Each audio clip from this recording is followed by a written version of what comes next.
Hello, football family. Welcome into Huddle It Up Films. Anybody in here yet? Oh, we got Baltimore Don C is in here already. Ashley commenting him Don Juan, the Dapper Don, and then on Alex's show the other day, called him Big Don Stud.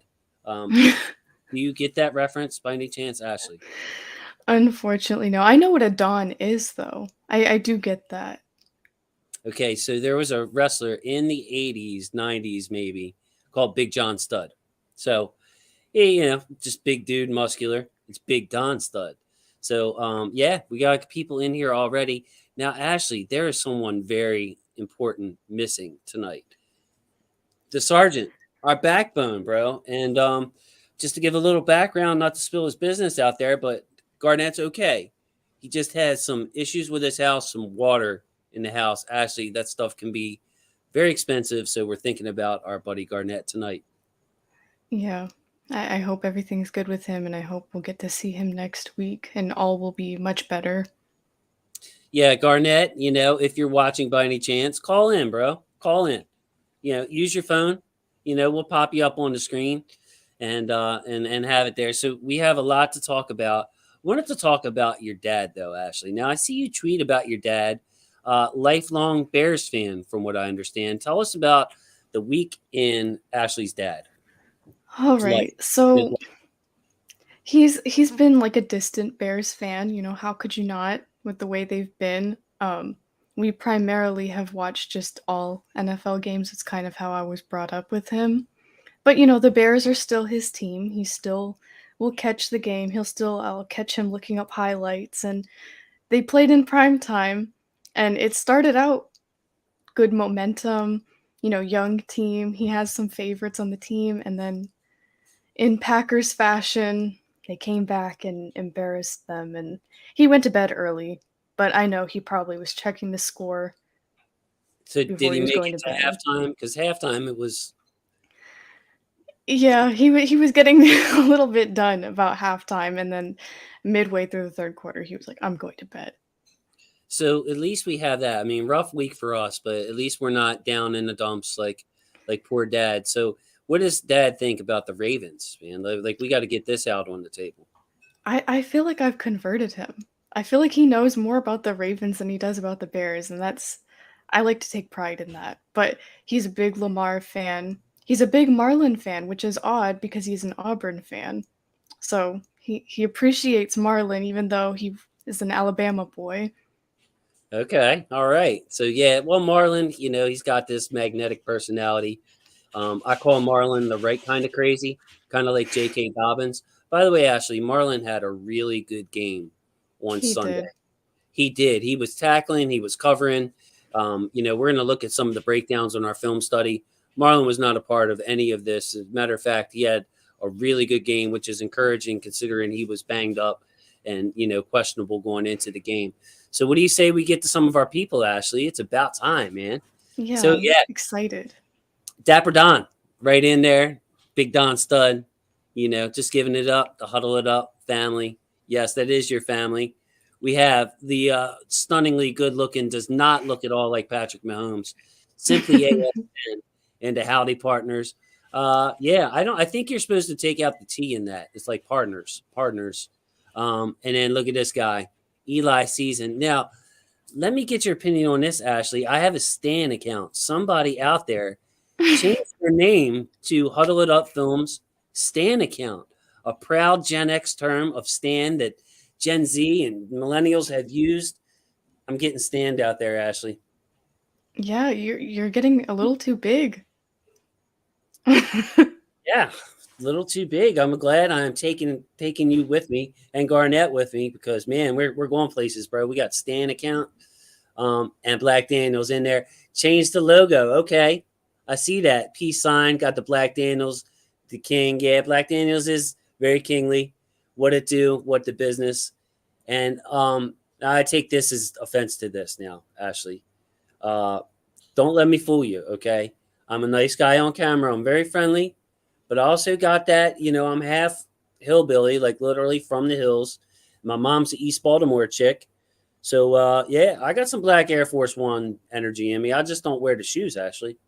Yeah, and you've been spitting Kodak lyrics, so I feel the Black Air Force energy coming off of you. Yeah, yeah. And shout out to Garnett. We out here, bro. Yeah, yeah. Cosmo. Garnett is MIA. Some house issues for Mr. Garnett. Had water in his house. Told him to take care of it. Don't even worry about it. Garnett's a warrior, by the way. He made it last year, Ashley, all 17 weeks. Had some serious stuff going on. Never hung me out to dry. I mean, he's just a really, really, really good person, man, and really dedicated. Yeah. Well, so Yuri, yeah, asking the same thing. Where's Garnett? So yeah, here we go. Oh, here we go. This is important. I am certified. Okay.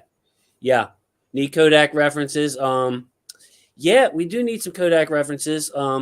Because all these other film guys are phony. Uh, and I'll be going ham. I do not baloney. I don't condone it. Um, yeah, you got to be careful with Kodak lyrics. Actually, at least I do, because you can mess around and say the wrong thing. And I mean no harm, but I ain't trying to get canceled out here with the Kodak references. So yeah, and that is Yuri texting me. Probably wondering why he ain't on the show. We are rolling. We got a lot to do tonight. Yeah, we need Garnett in our life. Garnett is awesome. Please stick with me, Garnett. And Ashley, not a Garnett show, but Garnett will be back, and maybe he'll call in. Maybe he will call in. There's Miss B, the Queen Bee. Can I call her Queen Bee? I think that fits there. I think it's Um, very fitting. Very fitting. So Ashley, I guess we gotta talk some football, right? Like just overall, it was just a devastating week. So, we do this show on Wednesday, Ashley. It's like we kind of look back a little bit, we kind of look forward a little bit. I mean, there's nothing we can do about the Miami game now, though. Yeah, and I was telling you, it's really hard being in Florida because when these Florida teams win, especially the Tampa Bay Buccaneers and Dolphins, it's just everywhere, and I can't get away from it. As much as I want to forget the way we lost, it's everywhere. So, are you surrounded by a lot of Dolphins fans or are there Bucks fans? Like, what? Tell me about the people around there. It depends on how the seasons go because people in Florida aren't huge into sports other than college sports like SEC sports, but right now it's Buccaneers and I am a little closer to Tampa than I am Miami, but when Miami does start rolling and they're good, I will see more Dolphin stuff. It's really whichever team is doing better. So yeah, okay. So that seems like very Florida to me. Very trendy. Whatever team's doing well. Nobody cared about the Bucks. Tom Brady comes down there. They all come into the store and buy Tom Brady jerseys. I would imagine. Yeah. Or in the case of the store that I work in, they steal $4,000 worth of Tom Brady jerseys. Um, we have a story for that. Like you can't just let that fly. $4,000 worth of Tom Brady jerseys. Did I hear It- that correct? And how much do they cost? So I'm trying to do the math. so they were mostly youth jerseys, which go for like 85, 90. And then they stole some of the adult ones, which are 135. And I thought my manager was lying when he said that like they stole 30 jerseys. I was like, there's no way. Who could walk out of a store with that many? But it was professionals and they got away with it. And well, Maybe the police got them, so we're dealing with that now, but maybe time to quit. When you got professionals walking up to your job. Now, I did tell you a story, I think, Ashley, when I worked at Roy Rogers. So everybody, kick back for a second. 17-year-old Huddle It Up Films in his light green Roy Rogers cap. If anybody knows anything about Roy Rogers, they were famous for a fixins bar. So it was basically lettuce, tomatoes, anything. You would get your burgers plain and you would fix up your burger yourself. That was the thing. So a guy comes in. I work, by the way, right in front of the O'Donnell Heights. If you guys are familiar with that area. So, a little touch and go and no disrespect, but the O'Donnell Heights is nowhere to play with. So a guy comes in, looks kind of funny, and he's standing by the fixins bar with his hands behind his back. So I'm like, holy crap! I think I'm getting robbed. I think I'm going to get a gun pulled on me. So I'm like, hey, can I help you, sir? And he comes to the counter and he's like, yo, I just planted a bomb in that fixins bar. Give me all the money. We're going to blow this place up. 17-year-old me, bam, here you go. The money. Next register, bam, here you go. Here's the money. He left, called the police. They called him buying drugs like 10 minutes later, Ashley. Yeah, the people for professionals, they weren't wearing masks and were right under the cameras, so that wasn't very professional in their end. They might end up on one of those shows like World's Dumbest Criminals or something like that. Yes. It's so funny, so funny. Yeah, and then, simply noticed, and I noticed you said it on your show, which I appreciated. Clean shaven Jason. We all know why, and yeah, why. If you were here last week, I said I was going to keep the victory beard growing. So Ashley, I can't go on with this victory beard fiasco anymore. We've got to come up with a new superstition because the beard lasted 1 week, and it was like the most heartbreaking loss that you can imagine, losing a lead like that. So do you have any ideas? My only idea is I'm wearing this sweatshirt this week. Maybe I'll rock it again next week if we win. Any other ideas? Well, as for superstitions go, a lucky hoodie, lucky socks, whatever works for you. But since Simply said that about clean shaven, I've been trying to get him to shave his head. So if I feel like if we go a certain, oh no, if we go deep into the playoffs, I feel like both of you need to do it. Okay. I'm down. Now, I don't really care about my hair, but Simply seems like he's got some good looking curly hair there, man, right? I mean, he's got natural curls. Please don't tell me he curls his hair. That's natural, right? No, it's natural. Yeah, so we got a lot to talk about, and we're going to try to keep it fun but also informative. Our film study tonight is going to be some pain and some joy. So Ashley, the Ravens led 35-14 after 3 quarters. They were outscored 28-3 in the fourth quarter. Total team collapse 42-38. Ma'am, how should we feel about this?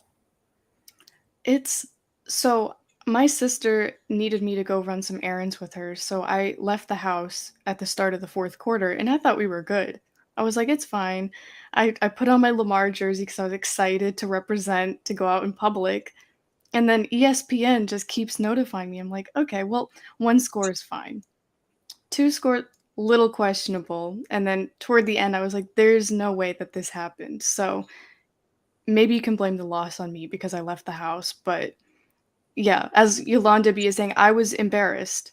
It was really embarrassing actually to be wearing the jersey out in public when they were scoring that way. Man, I wasn't even out in public, and I was pretty embarrassed because it's just being a Ravens fan. Maybe Yolanda's been a Ravens fan for a while too. I don't know, but I mean, we're built on defense, and the version of Lamar's Ravens and Greg Roman that we know, we would never blow a lead like that. Like never, never. Like if anything, we get too conservative, just run the ball out, and there's nothing they can do about it.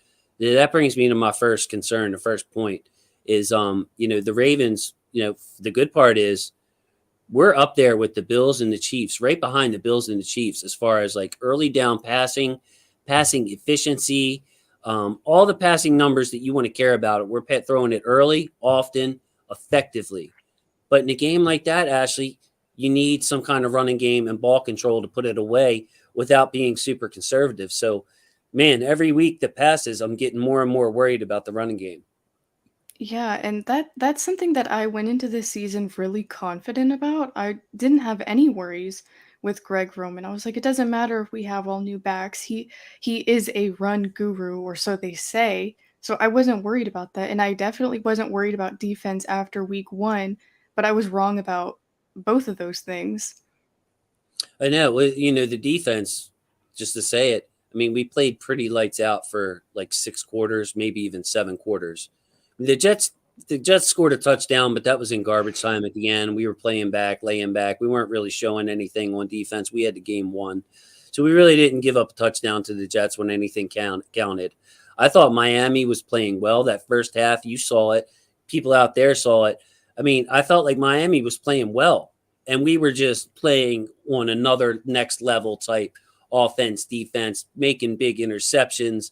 Lamar looking unstoppable. We'll get a chance to see that in our film study. Make sure you stick around for the film study. It's going to be a really good one. But, 6 quarters, maybe 7 quarters, the defense looked great, and then a total collapse. And, we'll take a look why. But man, it's just very, very disheartening. So One thing I will say, Ashley, though, on the two plays that you might have missed at home that cost us the game, those things are very fixable. They were inexcusable errors, which is makes the loss so painful because they're inexcusable. But it's also something that you don't expect to see again in the breakdowns and that coverage and the coaching. Yeah, and I'm excited to look at the film because this game is one of those games where I'm like, I don't even know where to start in terms of how to fix this because I feel like there's so many areas that it's just feels lazy or it just feels like somebody's not clicking with like communication wise with other people. So I'm excited to see the film and what I missed and maybe what I missed even when I was watching the game. Yeah, and it's going to come back to one person, and it's really going to pain us to watch this. But I picked out the examples, and but yeah, simply said he was sitting there silent. That's kind of how I was. I was just like praying we could put it together. I'm like, well, just doing the math, and I'm thinking, okay, well, the Dolphins have to be perfect. Actually, they have to score every single time, and even if they do, if we could just slow them down a little bit, it's not going to be enough. But yeah, let's get to some more comments. People letting you know your team lost is mad annoying. I know we lost on national television. Yeah, Eli, definitely for sure. But you know what? I give it back to him too. So I guess it's fair. But I mean, yeah, it doesn't feel good when you know your team let you down. Michael Dean, thank you for commenting, Michael. Great to see you, man. Thank you. It just isn't Ravens' way to collapse like that on defense since 1996. Yeah, man. Long times Ravens fans, like we're used to seeing Ed Reed put away a game when the quarterback's getting desperate, or even the Eric Weddle years, or you were just used to closing out games, and that hasn't been the same. Mr. Dean also says, not quite the most politically correct terms, but the O line, yes, they. I mean, it. I will push back on that a little bit, Michael. Our pass protection looks really good. We can't move anybody off the ball, though. It's a light offensive line. If you're talking about move blocking and stuff, this is where I feel like we should change up the scheme. So hear me out on this, Ashley. You got a really mobile Tyler Linderbaum. We looked at Zeitler's film. You know how mobile he is. Ben Powers is Ben Powers. McCary at left tackle, very mobile. None of those guys are moving anybody, though. They're not powering off the ball. So maybe we run more zone. Maybe we switch up our scheme a little bit, Ashley, because I don't know if we can rely on this power scheme, that downhill running game that we're used to. At this point, and especially so early in the season, it's imperative to try to change things like that. See if something else works because right now, last week, whatever they were doing, it's not working. Jeff J with another good one, Ashley. McDonald looked nervous in the preseason. Being a friendly, nice guy, coach ain't us. Yeah, I mean, I hear you, brother. I hear you.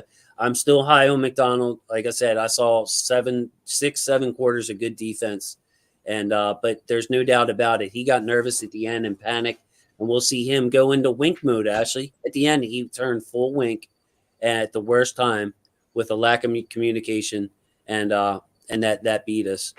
JAD Pepe left on the island against Tyreek Hill. I also want to get to Shrimp Trawler. Always has good thoughts here.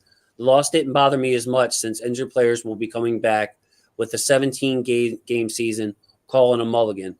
Shrimp Trawler, I'm moving towards that. You know what I mean? We have no choice to. But like I said, a lot of our issues were fixable, Ashley.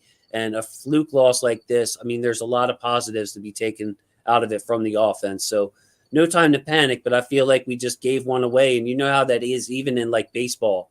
You look back on those Yeah. games you gave away, and then at the end of the year, you're one game out or something.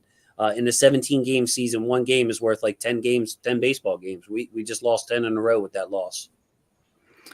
Yeah, and I feel like I need to remind myself of what he brought up as well about injured players coming back. I just hope they don't rush players back who aren't fully ready to come back.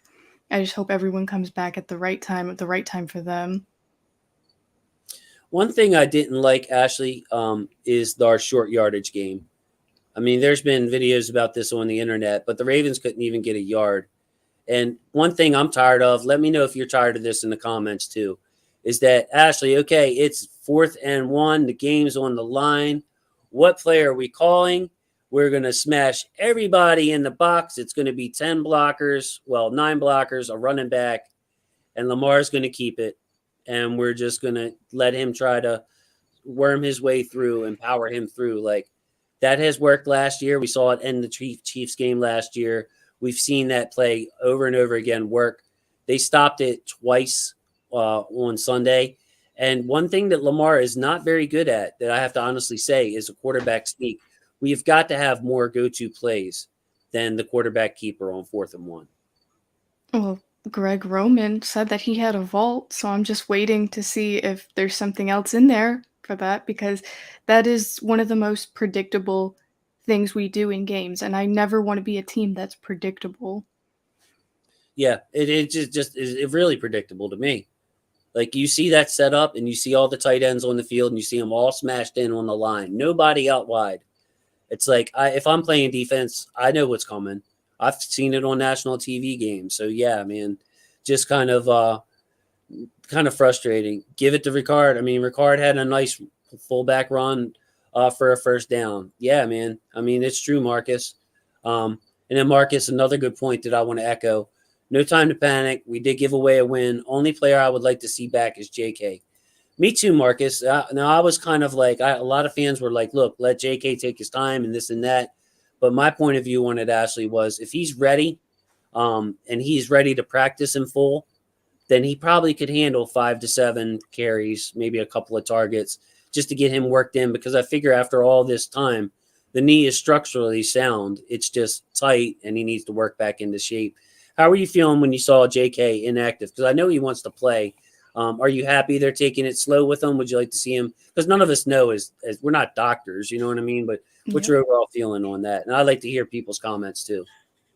JK, I wouldn't mind seeing him come back in the next couple games because I feel like he's more ready. It's more so Ronnie Stanley and Gus Edwards that I more like pace them, because I don't want to see them come back too early. I mean, I know we've talked about Ronnie Stanley on the show, and I would like to see him back as soon as possible, and I'm sure everybody on the line, offense, everybody would like to see him back, but I also don't want to rush him or Edwards. But JK, I feel like in the next couple games, he should be good to go, and I wouldn't be too worried about him coming back and feeling like we rushed him back. Yeah, JK was ready to go. I think people are saying it in the comments. You know he wants to play bad. JK not ready. Justice Hills would be number 1 because he is the best pass blocker. Yeah, Justice Hill understands pass protection really well. I will give that to him. I think Mike Davis is a great pass protector, but the thing is, with Mike Davis, he doesn't offer you what JK or with what Justice Hill does in speed and being able to stretch that edge.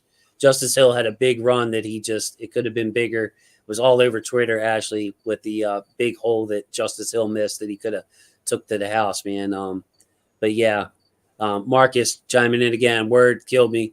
He said he was ready. I wore his jersey and everything. Talking about J.K. Dobbins. Yeah, you know he wants to play. It's just, man, it's just tough. The one guy I got some kind of word this week. I don't usually share this kind of thing, but Tyus Bowser, apparently, from the whispers that I've heard, is doing really well. He had his recovery was slowed at the beginning because of the nature of the tear. I'm not going to say anything specific, but he just had basically, from what I heard, he had to wait an extra couple of weeks to start the rehab, but apparently he's doing really, really well. And that's a guy I want to talk about, Ashley, because the one part of the defense that makes me uneasy is the linebacker play. Josh Bynes, man, he just doesn't look right. Last week I wrote it off to, rust, him not playing in the preseason. Week 2, though, still not looking like the Josh Bynes we saw last year. PQ, PQ is up and down. But when Malik Harrison is on the outside, like Malik's lack of speed kind of scares me, especially like we were going last week up against a team that runs a lot of jet sweeps and stuff like that. Like, it'd be really nice, Ashley, to have Tyus Bowser out there. Yeah, I agree. And I feel like he's one of those people that once they come back, the environment will change and he will influence those around him to get back to, the speed we were at week 1 to start and continue through the season that way.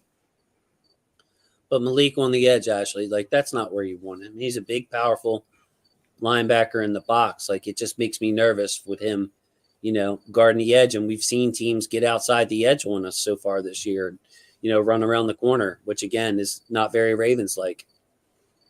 Yeah, I feel like there's plenty of room to still figure out who's best where and what we're going to do where, especially because, like we were talking about, Mcdonald not looking like himself toward the end of that game, or at least what we've seen glimpses of so far as the Ravens defensive coordinator. So I'm hoping that this was just a really bad hiccup very early on and we can recover from that moving forward. There you go. So let's switch to some good news. Lamar's control of the offense. Ashley, we got out of the huddle quickly. We saw Lamar Jackson directing traffic all afternoon, pointing out this, pointing out that, switching the play, calling guys in motion. It was just beautiful to see. The fact that he's getting to the line quicker, that they fixed that this week in a home game, let him communicate, and made a lot of checks and calls. It was just like the most beautiful thing to see, and like the most positive sign for me that came out of that game when we're talking about the rest of the season. Yeah, and I really do feel that veteran presence coming from Lamar. I feel like he's very comfortable at where he's at, and I feel like he's comfortable in his talent, which it was I feel like a lot of fans were maybe a little nervous because of contract talks and the drama that was going on, and they were like, is he gonna live up to what he wants? And so far he has. I mean, I know it's only been 2 games, but so far he's played 2 really great games. Yeah, and it's just nice to see the step forward, Ashley, like some actual progression again from Lamar. Every year it seems like he adds something. That first year, 2018, Ashley, we were running the same 10, 15 plays. It seemed like, from, my opinion, it was like we switched the offense after Flacco. We had a certain number of plays for Lamar. The man goes 5-1. He comes back next year. Obviously, the unanimous MVP, only the second in league history, wins that. Well, how do you top that? You really can't. You know what I mean? But what happened the next year was defense started adjusting. If you remember, like the read option wasn't automatic money anymore. Um, Greg Roman's put in that where Lamar started going up the gut. You remember that? Where he's basically the option on the inside and the back is taking the outside. That worked for a little while. And that finished us off the year. But again, some struggles. Won his first playoff game, which was great to see. Last year, we saw him air it out. And then before everything broke down on the offensive line, he aired it out. This year, he looks even better, Ashley. More in control, just making all the reads. You saw him going through the reads a lot, buying time, just everything you want in a pocket quarterback from Lamar Jackson. Yeah, and I brought it up a couple weeks ago, but I know we all felt some type of way about Greg Roman's quote, but he was honest when he said that he can finally start drawing. I don't know if he should have used the word finally, but he can finally start drawing up different passing plays. And I have been a fan of the passing game thus far in the season, and I feel like if we focus more on the pass game until we have our healthy backs, I don't see a problem with that, and I don't think Lamar does either. Yeah, and I mean the Buffalo game, it might catch up to us because you don't want your defense on the field a ton against Josh Allen and those guys. Like you want to control the clock, whether through the run game or a quick passing game or what have you. But when I look at this Patriots game this week, it's like the same old. We'll get into the depth later, but it's like your same old Patriots team, Ashley. Bill Belichick is going to come up with a plan. It's going to be different every time. He's got a bunch of guys out there that don't strike fear in you. You know what I mean? Where's the superstars? Judon's probably their best player on defense, best player on offense. I mean, they got Jacoby Myers. They got Hunter Henry at tight end. They got Nelson Aguilar, for Pete's sake. Devontae Parker bringing down my fantasy team, Ashley. Actually started bench last week. Eli, I don't know if he was on any of your teams, but Devontae Parker let me down. But yeah, Ashley, it's like not a lot of star power. It's just going to be a well-coached team. I feel like we can dominate this team if we're on our game because of what we've seen from Lamar. And I think it's really important to remember that Belichick is going to be the coach that we're facing, because coaching to me was the biggest issue last week, is where most of these issues stemmed from. And when you're going up against Belichick, you can't be coaching that way because he's going to outcoach you every single time, Yeah, so regardless of who's on his team. yeah, exactly. He will outcoach you. You got to be on your game. So I liked what I saw from Greg Roman, aside from a few plays. I liked what I saw from Mcdonald, aside from they were just crushing plays, like Greg Roman at the goal line on the short yardage. It was just bad. We needed to come up with something else. And Mike Mcdonald in that fourth quarter couldn't find anything that worked for him.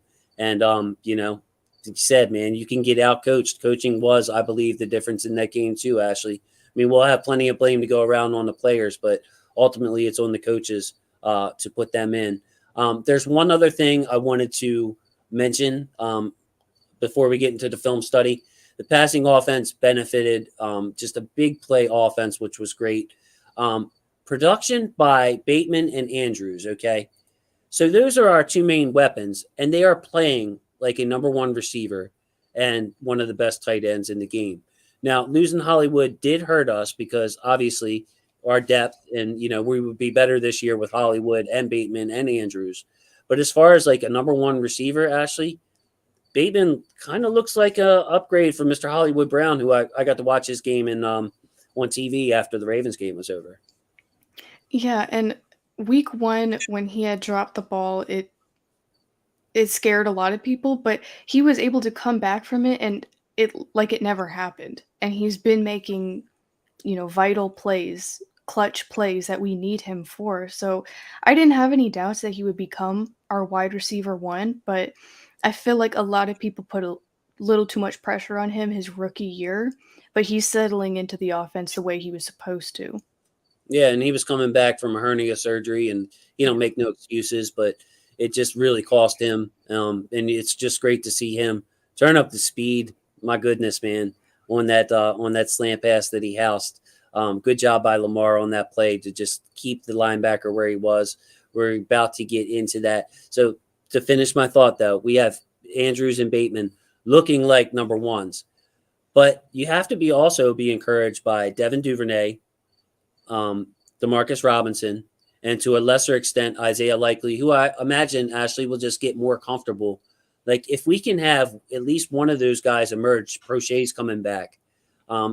Just look, you're not a big part of the offense. You're only going to get a handful of targets, maybe 3, maybe 4, maybe next week you only get 2, but the week after you might get 6. Like having those guys be able to step up when they're called on is going to be huge. And if we get that, man, sky's the limit for this passing offense. I agree, and I really like the weapons that we have in Robinson and Duvernay, because I feel like not enough people have talked about Duvernay and the impact he's had so early on already. Yeah, Ashley, I wasn't big on his route running. You probably heard me say that here. Like, I think one thing that we all sleep on with Devin Duvernay is his hands. I mean, if he has a chance, if he gets his hands on it, even if somebody else is in the area, has a hand in there, that man finishes, which is not something you usually see from like stockier built players. You know what I mean? Like he's not Randy Moss with long, lanky arms or anything. If it touches Duvernay's fingertip, he has a way to just secure it. Just awesome hands, man. I agree. Yeah. So let's get into the film study. Now, we do have a guest coming on. You may know him from One Witting Pod, the man himself. You may know him from the comments. We're going to bring him on in just a sec. But Ashley, Black Daniels telling us what to do. Could you please ask the people for a couple of favors from the Huddle It Up Films family, please? I would love to. So hit the like button, subscribe if you're not already, and hit that post notification button so that you never miss a live stream. We go live every Wednesday night at 8:30, and Jason is also posting some film. So if you want to get caught up on any of the players, if you want to see what he's doing while we're not live streaming, you'll never miss a post from him. Very well said. Thank you so much. And I appreciate the support from everybody in here. Just a side note, without Garnett, it's not the same. The life isn't the same. and y'all bringing the likes in or bringing the comments and the life in the comments. So that is just beautiful to see. Yeah, just great, man. Just great. Great hands. Didn't see Duve having such an impact early. Me neither, Black Daniels. And you know what, man? It's okay to admit when you're wrong or when you're hesitant to say, look, man, I didn't see Duvernay. He's not a great route runner, or maybe he can't be. Man, he has proven me wrong. Explosive player, great hands. Here we go. So, with that being said, let me change the background real quick. Look at the skills I got here. Bam, you love that. And then bam, whoa. Now we're back to normal. Mr. Alec Polianos from One Winning Pod. How are you doing, sir? Thank you for taking time to join us tonight. Hey, man, thanks for the call. Always appreciate getting to talk with you guys. And Ashley, nice to kind of talk to you for the first time, on the stream. I'm really excited to participate in this new format you're doing this year. I missed doing our bet show, man, but you'll see week 3, you're included in the spreadsheet. And guess who's ahead? It's you. No shocker, bro. No shocker. I mean, Alec, in his pod, he picks NFL games, every game with the spread. So I said, I called them cowards. Add me to the spreadsheet, you cowards. They did. And yours truly is in first place. So, that's the way it works around here. As my friends would call me, Brother J. Brother J don't lose money. If I have to third person myself, I win money on football. I have pictures to prove it. But yeah. So here we go, Alec. Are you ready? Are you ready? Yeah. Alec does always have the best equipment. And you see, he shows off all the space he has in his house. Like that room that he's in right there is like, I think, bigger than my entire house here. So of course he's got a man cave. He showed me the picture of the man cave. It's perfect, but he's not ready to show that off yet, Alec. Yeah, well, it would take moving everything. That's the issue. So I just finished recording One Winning Pod. Got a couple episodes coming out. I was like, I want to get on the stream as fast as I can, so I just flip right over. But all right, Alec, well, you're coming in for a good news, bad news type of situation. Can you guys see the screen? Please tell me. Okay, wonderful. I want to look at the bad first, and I'm going to do a lot of talking on this. So, guys, if you would like to interrupt me, do so. I'm just going to keep on going. But we're going to look at what happened and how the Dolphins were able to pile together all these yards. That is Patrick Queen, number 6, highlighted. He's going to be highlighted quite a bit during this telecast and or during this film breakdown. And you're going to see exactly what frustrates you week to week on Patrick Queen, giving up ground and doing some inexplicable stuff in the middle of the field. So here we go. God bless you, Patrick Queen. I appreciate you. I know you work hard. Nice guy. You support all the podcasters, but when the plays need to be made, I need to show the people out here why Miami was able to move the ball on us so much. So we're going to see just a lack of awareness here. Now he's got one guy coming across him, doesn't see him coming behind him. That is a common thing with Patrick Queen. There's only one way that guy can go. He needs to be able to take a peek, know that he's got a crossing route in front of him. There's literally no reason to go to his left here. What are you doing? Stick with your guy. Okay, self-explanatory. And we'll see it again right here. There's really no reason to take that step. You've got to be able to peek. Okay, there he is right there. And this one I don't blame him with too much because he does slip down, and that is Jalen Waddle. But that did definitely make my notes. I'm not going to pick on PQ a ton for that. It's a tough play. Like to see him stand on his feet. We're going to see another bugaboo here. He identifies this well and slips off. That's another thing you see with PQ. He had 2 missed tackles in this game. This one's pretty egregious. You have to take the right angle. I would have liked to seen him react to it a little bit faster too. You see him get caught a little flat-footed at the beginning of this play. Okay, ready? Here we go. Hike, arms cocked. There he goes. So yeah, he reacted at a good pace, but he takes the wrong angle, not a safe angle, and just can't bring it home. Another missed tackle coming up here. And now if he settles his feet, forces the guy to his sideline, he will get help. But he doesn't. He just flies by and misses, unable to really settle his feet and even really make contact. And I believe he took out away on that play as well. This is a problem. This one does not feature Patrick Queen. This is on the coaches. Okay, game situation here. 3rd and 14 from the 15-yard line, 28-7 lead in the third quarter. And Mike Mcdonald is going to call for a 2-man rush here. We're going to rush 2 guys. You're going to see Tua have all day. Actually, this is the one you missed if you had to go out. 2 guys. Tua has all day to step up, and Mike Gesicki makes a ridiculous catch in the back of the end zone. You can see there was no one close to Tua. Even a third rusher, maybe you get him to move his feet. You know what I mean? Maybe you get him to change his arm angle. But this was just way too conservative. Your pass rushers have no chance to get home. It took a miraculous play by Mike Gesicki. Good throw by Tua, but they got it done. Alec, talk to me about Mike Mcdonald in this game. We talked about him before you got on. Yeah, I mean, the biggest disappointment I had was I think they kind of tricked themselves at the end of the game there, and they weren't calling the right kind of plays. The number one example that just got me going, I know we talked about it a little bit on the phone earlier, was that whole exchange where Hamilton missed, his assignment on Tyreek Hill when Tyreek Hill got the touchdown. So many failures happened to get to that point. He was lined up in a spot that even if his assignment was that, and he knew that his assignment was that, he doesn't have the speed to get back there in time. Hill was going to burn him. So that was a mistake. Well, if he's not lined up there, you should have called a timeout. It was 3rd and 6. It was a huge game situation. We had the timeouts. So what happened there? We've seen coaches call dead a play before. So I'm looking for a bounce back game from him. I'm looking for him to keep things simpler for the defense. Just put them where they need to go. I think we're going to have problems getting pressure against the Patriots just because of how their offensive line plays. And I'd rather just see what the front four can do than try to do elaborate schemes that maybe these younger players aren't ready for. Yeah, exactly. Actually, you're up by 3 touchdowns. There's no reason to do stuff like a 2-man rush.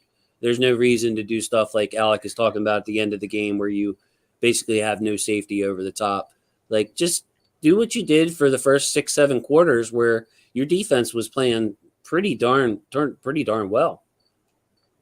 Yeah, and I like what you said about not having these elaborate plays, because especially with Hamilton, I know he's a rookie and I know he's a great athlete, but making him do too much too fast, like we talked about when we were talking about all the snaps he took in college, I just don't see a point in doing that to him this early on. Yeah, and I was a little disappointed, Ashley. Usually I like when Harbaugh, he doesn't do it very often, but I like when he gives us some clarity on what happened. But it seemed like he threw Hamilton under the bus. Like Alec was saying, you might as well have just said his name. Might as well just said his name. Rookies got to get it together. But he was saying, look, miscommunication, you can't do this, you can't do that. Well, you know what? Your coach has put him in that position. You have Chuck Clark, who knows what he's doing in the back end, that you will not have mental breakdowns with Chuck. That's what he does well. You could put Kyle Hamilton in that box, Ashley, instead of Chuck Clark. I agree. Put him at that left outside linebacker spot we were talking about where Malik is. Give yourself some speed and some versatility and some better coverage out there until Bowser gets back. That's kind of where I would go with it. But Ashley, one more thing before we go on. Look, we got PQ circled here again. Patrick Queen, Ashley, is playing 100% of the snaps. Okay. Chuck Clark is wearing the green dot and playing 100% of the snaps.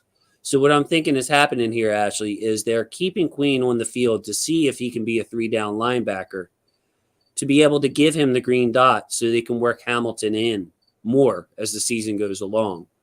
Do you feel me on that? And then how important would it be for Queen to be a 3-down linebacker to get better at some of the things that we're looking at tonight, if that's the plan?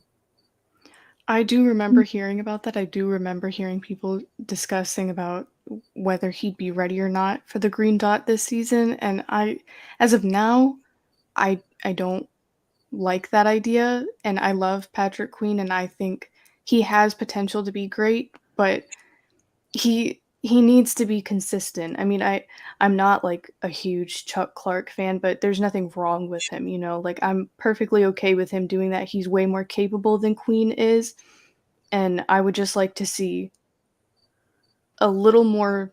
I don't have a ton of faith in giving him that much leadership. Alec, how you feeling about that, buddy? What do you think about my hypothesis that, yeah, Chuck Clark's got the green dot for now, but Patrick Queen's playing every snap because they may want Chuck Clark to come off the field if Kyle Hamilton starts to emerge. And then, your confidence in PQ to be able to take that green dot and run with it and stay on the field. It pains me to butter you up, but I think it's really smart analysis there. I honestly hadn't thought about it, that may be why he's at 100% of snaps. And I think it makes a lot of sense that is the reason for 100% of snaps. I will say, though, I'll be in agreement with Ashley here. I don't want him to be the green dot where anytime soon. I think if you're looking long-term for the team, I think it's going to be Hamilton. I think they'll keep the tradition of a safety having the green dot. And I don't know what Queen's future looks like for this team unless he really turns it on soon. I don't expect us extending the 5th-year option. I don't expect him being part of the plans. So, yeah, I would love to see myself be wrong, but we haven't seen enough yet. All right, very well said. I'm going to go ahead and we're going to look at a couple of more breakdowns here before we get to the happy part, which is Mr. Lamar Jackson. See Patrick Queen here. He's going to drop into coverage here, and it's going to be another one of the same pattern, what we've seen and what I've seen for the last 2 years. Where are you going, buddy? Where are you going? You see him break the wrong way. I think this one's in slow motion. No, it's not. There's nobody to his right. There's the Dolphin. You can see in the screen. I can't point. Coming towards his way. If he just takes a peek over his left shoulder, Ashley, Alec, everybody, he'd know that route is crossing him. And yet he is going to just take himself right out of the picture. Tough. Again, and you can see the reaction. I want you guys to pay attention to Marcus and Josh Bynes. It's just, they're like, man, this is the same stuff happening over and over again. Look at his teammates, bro. Like, this again. Yeah, the emoting is just terrible. I tell you, man, looking at, there's another one. Yeah. The big thing, man, that you always know about PQ is we're not going to ask you to line up against a wide receiver, man on man. That's not the responsibility. It's get in the way of the throwing lane so they can't go there in the first place. Give your cornerback some slack. That's what we're asking from you. And if you're messing that up, you're really asking a lot for your corners. And it's not surprising with these yak monsters, they were able to eat us alive. Yeah, and actually, like the analogy that I want to see from PQ break, because he's got all the talent in the world, is that, when you start driving and you have 10-2 and your eyes are dead on the road in front of you, you know what I mean? That's kind of how he plays inside linebacker. And, if you're driving at 10-2 and you're just looking in front of you and there's a pothole and you swerve, well, you might hit another car in the next lane. You know what I mean? Because you don't have awareness of what's going on around you. That's my best analogy for what's happening with Mr. Queen in coverage. It's like if he just takes a peek real quick, okay, there's the in-breaking route. You could say, all right, he's coming straight across really hard, or he's coming, on an angle back, and you can just take that step. But there's no reason to be breaking to the outside. I mean, look at the screen now. All the receivers are going to be outside of where your inside linebackers are. They're all crossing you. So just take a quick peek, your left and right. It only takes 1 second to, less than a second to do that. Put your eyes right back on the quarterback. So does that make sense, Ashley? Anybody else out there? That's kind of the analogy I would draw with Patrick. It does. And it's really frustrating to watch this because this isn't what Patrick Queen is made of. He's capable of so much more. And I like what Edwin said is that his biggest issue is he overthinks and doesn't always play free. And which is what you were getting at, is that he does more so I don't want to say what he thinks he should be doing, but like he said, he overthinks and he's not just reacting. He's not just allowing his instincts to take over when he would be so much better if he just did that every game. Because he's done it. Yeah. I'm sorry, Ashley. Go ahead. I was done. Yeah, he's done it. And if you put Patrick Queen in man coverage, by the way, he's good. Dude, he can cut with the receiver, blah, blah, blah. It's just that zone, the awareness in zone. Where is it? Right here. It appears that they have more faith in Hamilton's ball instincts to kick in. I mean, Hamilton's got some great instincts, but we're going to see here on this play, one of the fateful plays in the game where it works against them. Okay, so this is one of the plays Alec was talking about. You have Tyreek Hill at the bottom of your screen, okay? He is going to run a go route. Marcus Peters is covering him. You see Kyle Hamilton highlighted in the purple right there. Hamilton's main responsibility on this play is to cover the deep half. He has got Marcus's back. Marcus wants to funnel things to him, if anything, that he's the safety over the top on that side. And let's just watch Hamilton have his eyes on the candy. He's not even looking at Tyreek Hill. And that was one of the killers. So then when you see it in slow motion, you're going to see Queen right there, number 6. And that's what Hamilton wants to help on. And he just gets caught flat-footed.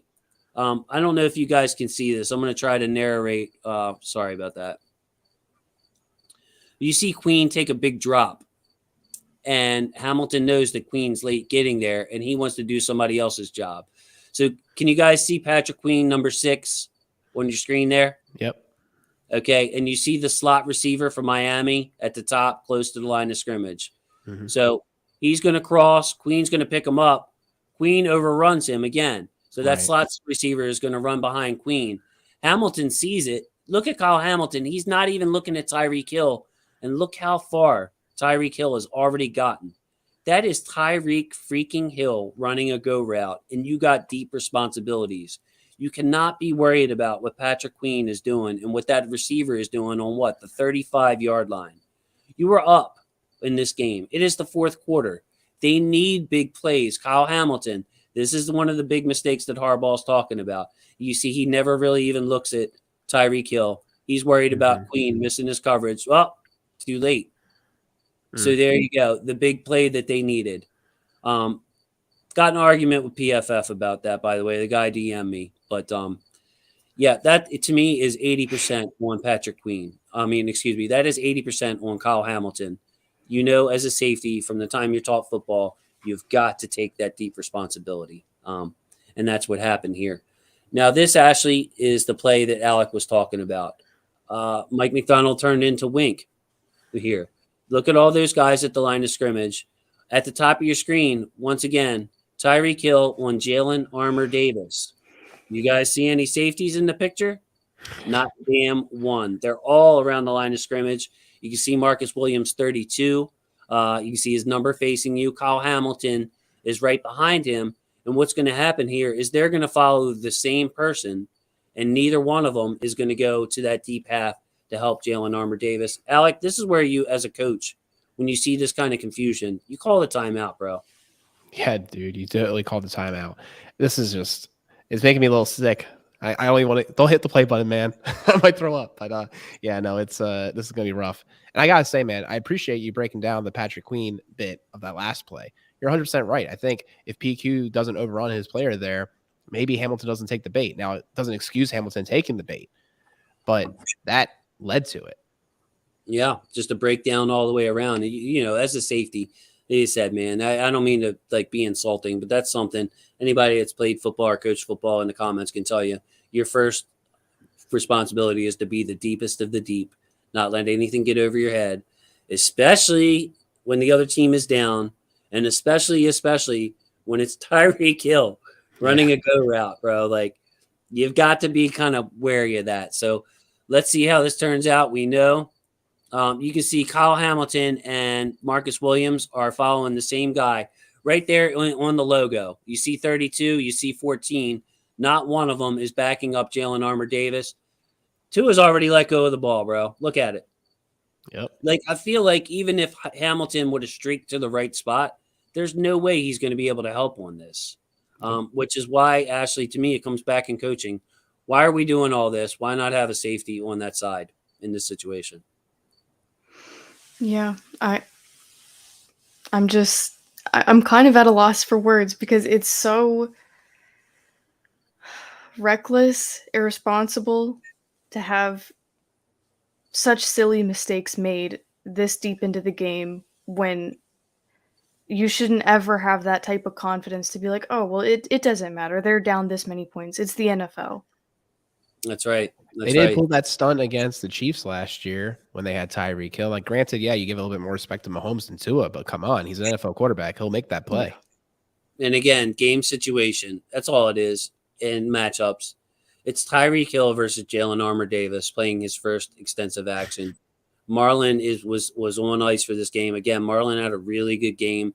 I had like 7 positive notes for Marlon in this game. He was just all over the field, tackling and coverage. But yeah, this is a lack of awareness. I would have loved to seen the timeout before this play is called, and we know how this is going to go. You can see Armour Davis looking for the help, like almost like Armour Davis is passing him off for some reason. We watch Jalen Armour Davis, like, yeah, you can go ahead. What? Wait a minute. There's no safety back there. What's going on? And then watch the players again. They turn towards Hamilton. Bro, what are you doing? Okay, so that was the bad news. Let's get to some good news, and that's Lamar Demetrius Jackson doing his thing. Got a little extra long film study here because after what we just saw, we need it. Let's watch Lamar do his thing, slice and dice the Dolphins.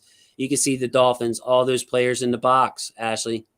They were not respecting Lamar's arm. You got a single high safety back there. He's taking the entire back end. You got linebackers close. Let's see what Lamar does about this. Under center. Watch how quickly he picks it up. First option isn't there. Lets Bateman get free and comes back. So does Lamar go through progressions? Yeah, he's looking at DeMarcus Robinson. Not open. Lets Bateman get free. That's a 1st and 10 play. So that's the kind of play you want there. You know what I mean? You get your yards. Is Lamar looking to scramble? No. The Dolphins, let's see how many rushers they're bringing. It looks like they're bringing a little pressure. Lamar not phased, not trying to scramble. Lays it in there. And interrupt me anytime you want, guys. There we go, Lamar again. This is the bullet to Duvernay. Hits him right in stride. Duvernay, second fastest time in the NFL so far next to Devin Duvernay. Rashad Bateman, I don't know if I butchered that. But again, the throw is right on. Leads him perfectly, catches it in stride. Javon Holland, the safety, is trailing him, doesn't have a chance to corner, doesn't have a chance. Just a really good route by Bateman. It's just a thing of beauty. I could watch this all day. I love the window dressing. I love seeing Duvernay threading the outside edge as the handoff option there. And we need that right now. We don't have. I mean, I'm honestly thinking right now maybe Hill could do it, but I don't really trust Drake to get to the outside edge like that. Dobbins isn't in there. I like using Duvernay in that aspect. Good point. I mean, actually, like by Lamar putting Duvernay in motion here, he's basically going to give Bateman one-on-one on that side. And you see where the safety number 8, Javon Holland, is. He's all the way on the other side of the field. Lamar sees that, more of that pre-snap motion that we've seen.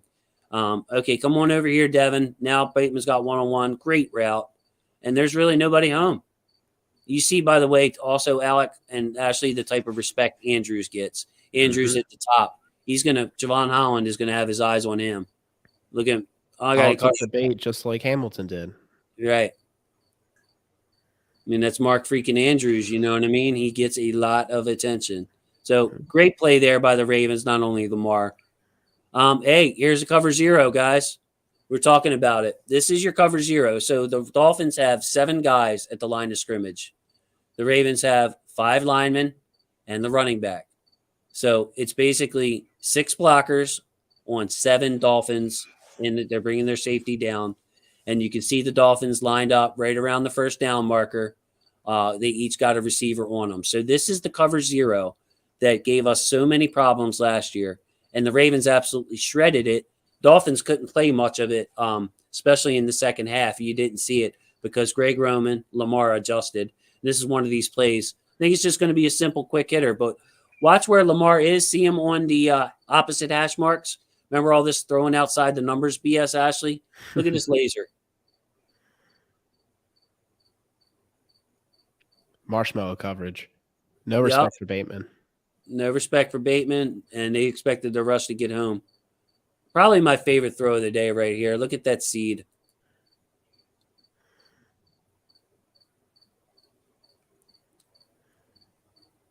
Lamar threading the needle. And they actually called Andrews down at the 1-yard line, if you guys remember. Mm-hmm. And they let him cash in the very next play. I think this is this. Is this the same play in slow motion? Maybe we'll have to see. Sorry about that, guys. Yep. Yeah. Just threading the needle, man, through all that traffic. Nice play by their safety, by the way. It just wasn't enough. Lamar dotting them up all day. Yeah, that's the veteran confidence I was talking about earlier. We saw it throughout this whole game on Lamar's end. It really is. This is a little scissors route right here. See Andrews and Likely kind of switch. Actually, that's Duvernay and Likely kind of on the scissors concept. And Lamar, perfect touch, perfect timing. There's where it needs to be. I mean, if he's late with that ball, that safety's going to be able to make a play. You see it?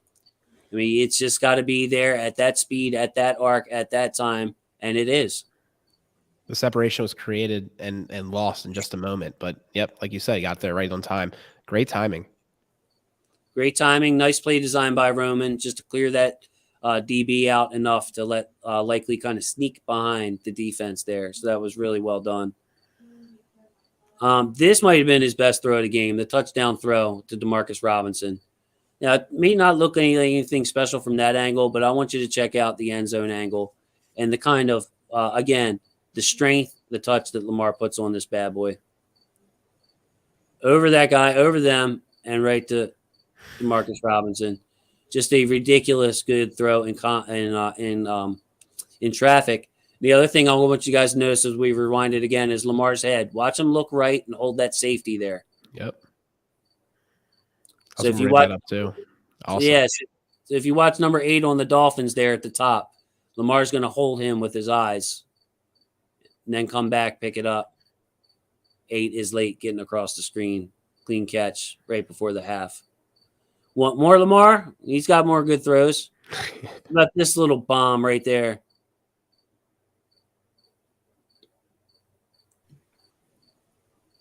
There it is. Do you think he's mobile at all? Can Lamar still run? I don't know what he's doing. He's goofing around a little too much. He said he was looking at the Jumbotron and messed up his stride and cadence, and it slowed him down because he wanted to see if anyone was behind him. He was using it as his rear view mirror. Did anybody else get mad at Lamar on this run? Like, bro, just run. Don't look back. Don't stumble. Don't. Yeah. Come on, Lamar.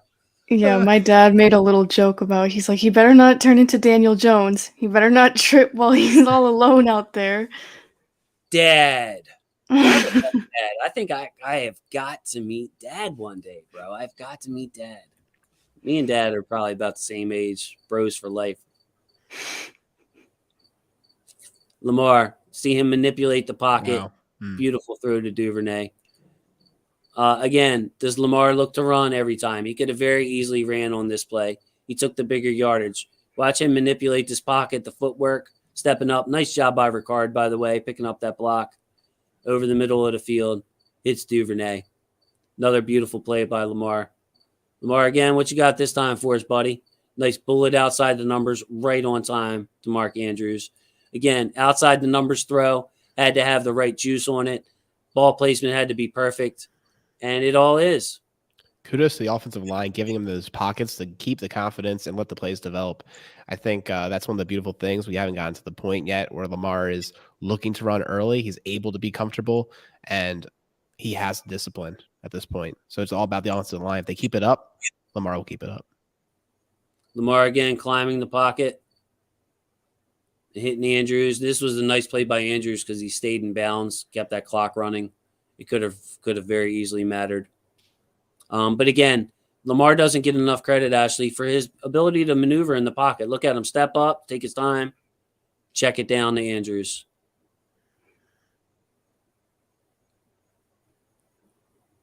The offensive tape was really enjoyable to watch. It really was, as bad as the defensive was. This might be our last play here. Nope. Okay. Lamar again, keeping the play alive. That's going to be a pass interference on the Dolphins. But again, look how calm he is under this pressure. Dolphins blitzing 5. Offensive line, as Alec pointed out, doing a good job. Somebody comes free, lets it go. And if they didn't tackle, I believe, likely on that play, that would have been completed. Last play, bullet over the middle to Duvernay. And that's the play Duvernay got concussed on. Hopefully he is okay this week. But let's see. Well, right there. Okay. So if you're Lamar, you can go to Bateman or you can go to Duvernay. Lamar's probably thinking, look, I got that linebacker in the middle of the field by the shield. He could get in the way of that pass if I throw it to Bateman. The safety is on Bateman's side. So I'm just going to be patient. I'll look at Bateman for a while, but ultimately I'm going to come back and hit Devin Duvernay. So again, manipulation by Lamar Jackson right there. Just an absolutely beautiful film study from him. Ashley, give me some thoughts on that overall thing. Let's talk about Lamar. I'm really excited to see Lamar going through. I think he could. I mean, I know it's only week 2, but I think if he keeps this up, his passing game keeps it up, I think he could be an MVP candidate again this year. The MVP chance were in the stadium. I also agree. We can't let the breakdown on defense overshadow what he was doing. I think it was the best game I've ever seen him. They were getting to the line faster, guys. Did you notice that? We were getting there with 25 seconds. Like it was like the clock didn't even start. They were already up the line. Incredible. And he was making checks. He was using the time to his advantage. He was calling out things. He even said, hey, marshmallow cover on Bateman. Oh, they're going to blitz the cornerback on Bateman. I'm going to go throw it right there. I mean, it was beautiful. He was a technician in this game. And PFF, man, I can't believe your score. That's just it makes me lose confidence in the system. You can't just look at it like when you look at the upcoming game against the Patriots. Who's their cornerback? Mills, right? He's like the lowest ranked cornerback or something. I don't even know if that's real. I got to watch the game because that's where the truth lies. And Jason always breaks it down so well. Learning new stuff every day. Yeah, Ashley is on the same page with you, Alec, when it comes to PFF. And my buddy Jake Vogel tagged a PFF guy on me, bro. I felt like it was like, what are you doing, Jake? But anyway, look, they gave Lamar a 66 for that game, a 66 point something grade. Bro, I mean, he fumbled on the goal line, yeah, and then he almost threw a pick 6 that we didn't see, yeah. But, like, to me, actually, that was like one of the top, I'd say, 5 games maybe in Lamar's career. I mean, he's got a lot of them. I'll say top 5 maybe. Was the PFF guy the one that was in that thread that you were talking about? Okay. Yes. Yeah, I muted that. I didn't even read what he had to say. I looked at his bio. He said PFF social media manager. I said no. Yeah. I'm not getting into it. He was very nice to me, Ashley. But do you remember the play that we looked at where Hamilton got flat-footed and didn't see Tyreek Hill streaking by him? That was the point that I argued with him. I didn't go through the Lamar because people were arguing with him with Lamar, saying, how can you give him a 66? And the guy was like, well, the pick 6 and the fumble, and that brings his grade down, and it's weighted, and it's fourth quarter, and it's scoring, and all that. And that's one of my issues with PFF is how they weight things, because there's no way you could look at that game from Lamar and say that was a 66 grade. What I was nailing Gordon down, and to his credit, man, he actually DM'd me and all kinds of stuff, was on that play, they charged that entire play to Marcus Peters. They said Marcus Peters gave up all those yards. They had Hamilton rated as the 5th best defender on the team. They said Hamilton only gave up 14 yards in coverage. Now, we all saw it. Everybody in this thread saw it. Everybody in this throw. That was Hamilton giving up on his responsibility to go help Queen instead of doing his main responsibility, which is taking away the deep half of that field. With Tyreek Hill in the fourth quarter, down by, when your team's up and they're trying to throw deep, like that's my disconnect. You can't just say, oh, Marcus Peters is the closest to the ball. Let's charge him with that. Bro, that play was on Hamilton. So, I got into a little DM, Ashley, with Mr. McGinnis, who, again, was very nice, and I respect him. Nothing against him. It's just my honest, critical feedback when it comes to PFF. Simply, I hope you're kidding. I hope Joe Flacco wasn't ranked as their 3rd best quarterback, like, in the NFL. Uh-oh. I'm missing it. It's right here. I love Joe Flacco, but 3rd best because of yards and attempts. I mean, bro, he was pretty darn bad in the opening game. I mean, Like, no matter how great you did in the second game, I don't watch Josh Allen play twice. I watched Lamar play twice. There's no, yeah. It's just, hey, yeah. So I think that's as far as I want to go with the PFF stuff. Oh boy. Yeah, man, that was pretty tough. A lot of comments in there. Yeah, Eli, PFF grades are according to their agendas. They do not matter. I don't even want to say that, man. I think their system's broke, bro. There's just something not right with the way that they come to their final conclusions. So, Alec, lead us, my friend. Tired of talking here. Ah, What do you have as far as the Patriots game this week? Key matchups, man. Like, what should we be looking at? You were supposed to be our guest this week. You are our guest this week, but you're taking a bigger role here with we're missing our sergeant, bro. I know. I sent him a text beforehand, hoping everything's going all right with him. I know they're quick to work with the repairs and everything, so hopefully he's able to get back on the field soon, so to speak.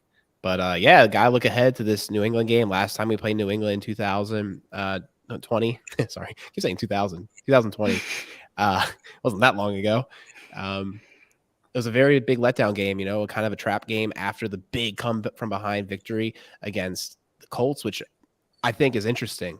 We did to the Colts what Miami did to us. That comeback, the inevitability of it all. So we got to come back and bounce back here.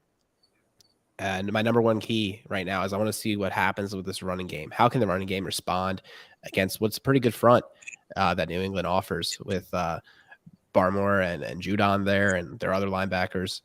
So I'm looking to see, what you guys think about packages that we run out of and how, individual performances improving, O-line, who the ball carriers are, even, Dobbins out. Jason, what do you guys think? I think it's going to be a challenge because of the running backs that we have back there. I agree with whoever said earlier. I can't remember who it was. I apologize that we need to get Justice Hill more involved because of the speed, the outside threat. And what I would like to say, what I said to Ashley before you came on, Alex, is our line, like this power scheme that we're running, just doesn't seem to suit our personnel anymore. When you have players that don't get a lot of push, especially, really everybody but Morgan Moses, I say, is strength level as far as power blocking is not their thing. They're positional blockers. They're mobile blockers like Kevin Zeitler, like Linderbaum, like Pat McCary. So I'd like to see them get these offensive linemen on the move more instead of more of a straight ahead. Let's run some tricks, some games with Lamar, with Justice Hill. And the other thing that comes to mind, Alec, and Ashley, I want you to build off of this one if you can, is we have so many people scrunched in all the time to the line of scrimmage. I feel like it would be easier if we ran out of like some kind of 4 wide receiver type spread look and just empty things out in there to give our backs more room. Like I was saying earlier, this is the time to experiment and try new things because what we're doing right now is not working. And I want to see more involvement from the passing game than the run game because I just don't have a lot of faith in it at this point until we have, Edwards and JK back. But I don't want to exhaust the passing game and make it too predictable because, like I said, Belichick is on the other side, and it would be so easy for him to outcoach us if we keep up what we were doing last week. Yeah, great points. One of the big things I'm looking for is I want to see a little bit less of Ricard on the field. I think he's been playing hurt. He was on the injury designations going into the game, but then you look at the actual formations that they use. There's a lot of 2X, a lot of twos. That 2 was always Ricard, and we saw him miss blocks. You can't have that. I think one of the big things that you'll notice the run game is it's why we didn't have the time possession. It's why our defense got tired. I think that led to our collapse in a way. We kind of set ourselves up for it. We had these really explosive plays, which are awesome, and I'll take them. Don't get me wrong, but we couldn't have any extended drives. The run game was killing us, shooting us in the foot, not getting third down conversions when we try to run the ball. So before you go on, man, I just want to say confidence level going forward. I want to get a gauge. I'm feeling like maybe a 7 7.5 that we can get this fixed and at least have it respectful against good run defenses to where, like Ashley said, our pass game is leading the way. Okay, look, you're passing the ball with, but they have a good run defense over there too. Can you run it enough to keep your pass game explosive?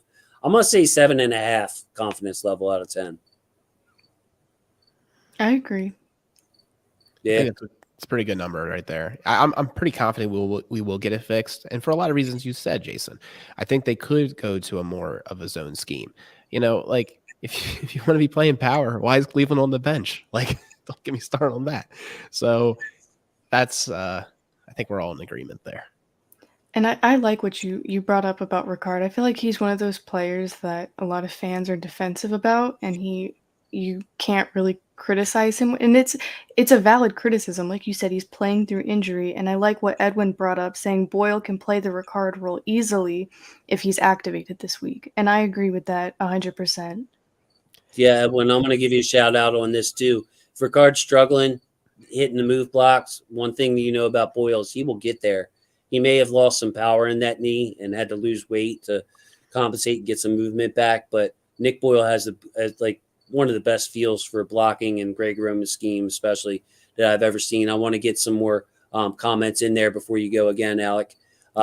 Gary Kubiak's zone run scheme is in our deep playbook. Yeah, man. Can you imagine, like, you know how easy Jared Goff went to the Super Bowl in this? Baker Mayfield set like rookie records in this. Tua looked pretty darn good, as far as the zone schemes, outside zone schemes. Now, I think that might limit Lamar a little bit in his big playability, but as far as to get the run game going, I'm with Edwin there. And then Black Daniels, another good comment. We definitely need a zone stretch, off tackle, counters, hit the hole, go, because bully ball is looking like powder puff. Yes, so I think JK can help with that a little bit because he is very adept at running outside, even if he doesn't have exact same juice as he did when he left. He has very good vision to the outside, when to bounce it, when to cut it back. It's just really good. So great comments, great comments down there by Black Daniels and Edwin. All right, Alec, key number 2, my friend. What else you got for us? Hey, before we go to that, I want to say, Ashley, I totally get what you're saying about Ricard.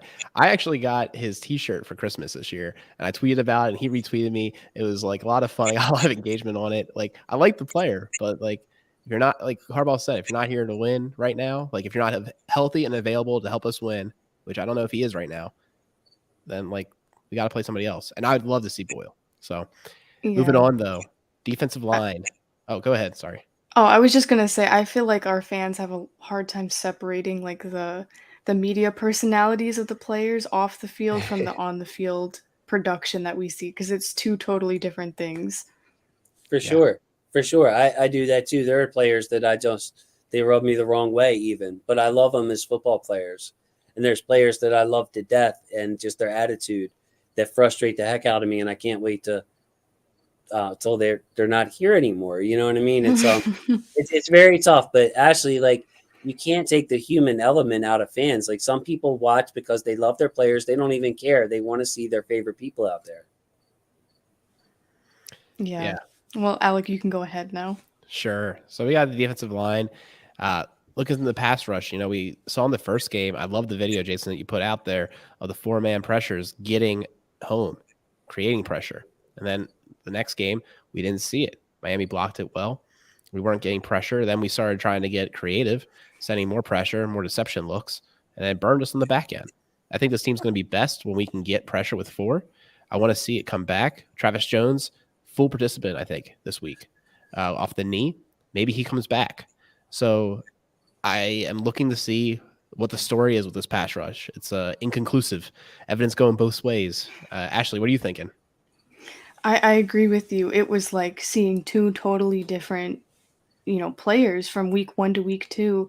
And I think it is important to remember that people like Travis Jones are going to come back further down the line. More players are going to return, and we might even have a free agency signing as well. So, yeah. So Ashley, I see in the comments, I think hate's a strong word. Not a big Jared Goff fan, though, huh? I think Sean McVay has a very good way of turning mediocre quarterbacks, like making us think they're better than they are, and Jared Goff is one of them. Yeah, and that Shanahan scheme too, Jimmy G. You know, you saw what Matt Stafford did in that thing. Like it's very quarterback. I mean, even Baker, like I said, he had a pretty darn good, what was it, rookie year when they just thumbed it down and was like, okay, here it is. We're gonna scheme you open. Might not have the highest upside offense, but we'll make it easy for you. As Alex said there, Travis Jones, full participant. I think he can go this game. Alec, my comment on your point is Miami got the ball out very quick. I counted, I want to say 9, 10 times. Now, Tua threw it, what, 50 sometimes, maybe 50 exactly. I counted about 9 or 10 times where the four-man rush actually had a legitimate chance to get home. Like all the rest were these quick passes, RPOs, and all this other bull crap. The thing is, Ashley, it's hard to get pressure on those kind of teams. And we're going to see it again this week with Mac Jones. And you know what Pittsburgh did to us? That's the kind of stuff that they nickel and dimed us with and beat us with the last couple of years. So I'm a little concerned that this quick passing game is like negating a four-man rush. I haven't seen Calais Campbell make a huge difference like he did last year. Brent Urban really hasn't made any plays. Michael Pierce has been making plays. Matabike has been making plays. We're going to need Travis Jones, though. Yeah, and we were talking about this a little bit before the show about New England's run game, and they've struggled like we have, but last year, I mean, I know it was about weather, but when they played Buffalo and they won that game with Mac Jones only passing the ball 2 times, I don't want to see something. I mean, it wouldn't be that drastic because the weather's not going to be anything like it was in Buffalo, but I don't want to see our defense make those mistakes and make themselves look a lot lesser than they are, because I know that's not them. Yeah, man. I think when you bring the pressure and they're getting the ball out quick, that's so goofy. Like you're just shooting yourselves in the foot. You're not gonna get there any faster. There's like a physics problem here. Like it's just, if it's going to be out in 2 seconds, it's over. And you're making it easier for it to get out because somebody's going to probably be open because you're blitzing. So it's just goofy. Doesn't really make much sense. And yeah, I think you got to see this pressure ramp up.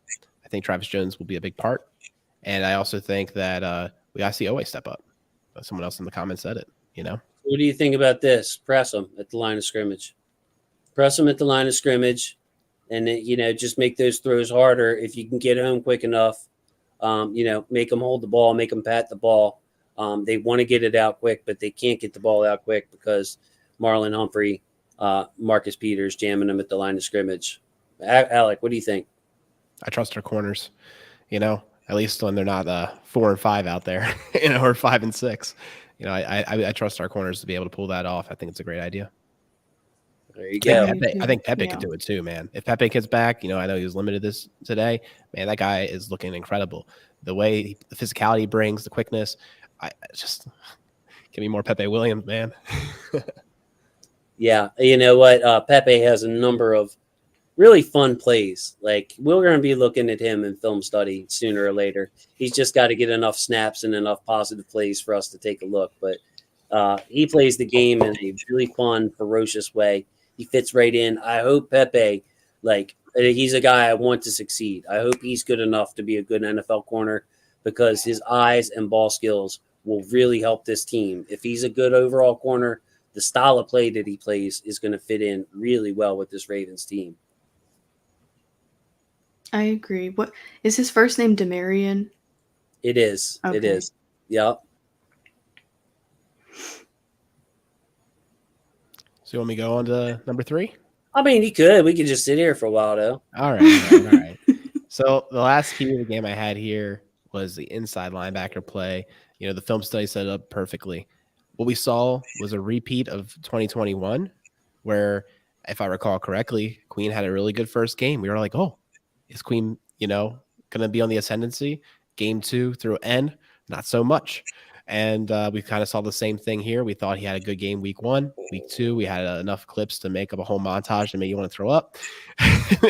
So what's going to happen? It doesn't look like Bynes is going to save us this year. God bless his soul. I've been joking on our show for years. I owe him a beer. I owed him a keg. And now I don't know. I mean, I still owe him for those past experiences, but I don't think he's going to save us this year. He looked like he might have gotten old. And then you got Malik. You got Welsh. Is it time to bring in more safeties? Like this, front 7, interior linebacker play, second level is really concerning me. Yeah, it's tough to gauge. You can't predict what Queen is going to look like next week. I mean, we can all only hope he's going to look like week 1. And I mean, that's what we were all hoping, was he was going to continue that way through, but he was making a lot of mental mistakes and not playing up to the standard that he is capable of playing up to. And I like the idea of more safeties in there. It feels more fitting. It feels more what Mcdonald is capable of, and that's what I would like to see more of. Whatever provides more success to the team. If it's not working, don't do it. I'm with you. I think we really need to put an emphasis on more safeties in the box. But like the thing that worries me is that it's pretty clear that we're always going to have one linebacker on the field. So we need one good one. We need one good one in pass coverage, in run defense, and whatever they want to throw at us. And I'm questioning whether that guy is on the roster right now. I mean, I want Queen to do it. I think Patrick Queen's going to get every opportunity. But you're going to have to take the good and the bad with Patrick Queen until he really shows us otherwise. So little concern there. Bynes was such a security blanket for us. Christian Welch, I believe, is a hard-nosed, really good run defender, but he's limited athletically as far as pass coverage too. Maybe the answer is outside the building. I will be looking, if I'm the Ravens, I'd be looking at edge rushers or an inside linebacker ahead of any other position on this team. Which actually, this is what I was talking about before the season. We were talking about how like everybody wanted to rush to sign a receiver.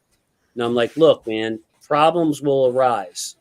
If we have one good signing left in us, let's play a little bit of the season and see where the weaknesses are. Right now, actually, I'm looking at an inside linebacker and an edge rusher, somebody that can get pressure on us, man. Doesn't look like JPP is going to sign because he's been in here twice and left here twice.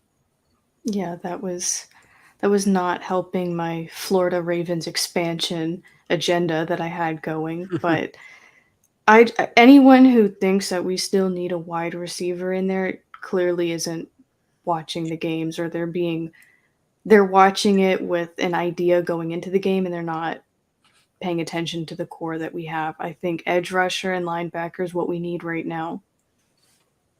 What do you think, Alec? Can we pull off a trade for somebody like legit? Like, do you think DaCosta would be willing to go up let's say a second round pick, but maybe even a first round pick to go get a stud? Because we should have the cap space for that. If you design it the right way and restructure it, re-sign it, we can have somebody make $7 million in their first year. Maybe cut somebody. I have a couple of people in mind. Like Raekwon. What do you think? Like a Roquan Smith. Maybe there's a bad team like the Panthers that have guys like Brian Burns out there.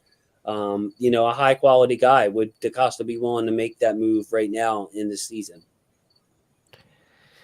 I don't think so. And you know what? I wouldn't blame him. I covet draft capital too much. I still think that we're going to end up with the Lamar Jackson extension.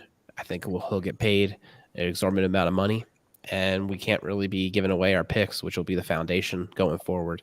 I don't particularly want to do that. I think they have people in the building to make an effective scheme, and it might be doing stuff like having more safeties on the field, getting linebackers off, changing their philosophy, but it's a lot less expensive than a first round pick.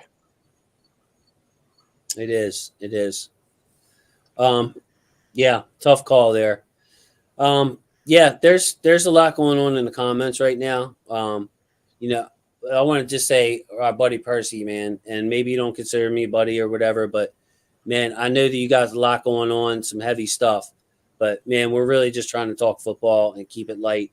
So please, man, just keep it light, talk some football. I just don't want to isolate anybody out. I don't want to block anybody, call anybody, do any of that stuff. But Percy, I really always appreciate your supports and your comment and all that kind of thing. But yeah, we got to keep it a little bit lighter, man. I don't want to push anybody away from the pod and being able to enjoy football. So I just had to say that. But yeah, big problem I think on defense somewhere to add personnel. I think our offensively we were going to look really good, especially when we get JK back, especially if Ronnie Stanley comes back.